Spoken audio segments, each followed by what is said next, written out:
There is one more type of classification for CNC machine that is based upon axis. Let's discuss about 2 and 3 axis CNC machines. 2 axis machines have movements along 2 axes as in lathe. The saddle moves longitudinally along the bed and cross slide moves transversely on the saddle. In 3 axis machine, there is a motion along the vertical direction of the table as in milling machines. In 3 axis machines, there will be one more axis perpendicular to the above 2 axes.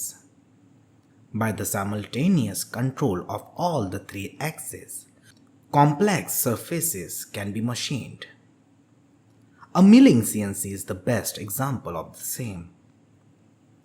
The motion, or to be specific, the rotation of a spindle, can be found out by using right hand rule, which says that if you curl the fingers of your right hand around with the direction of the rotational motion, your thumb will point in the direction of rotation.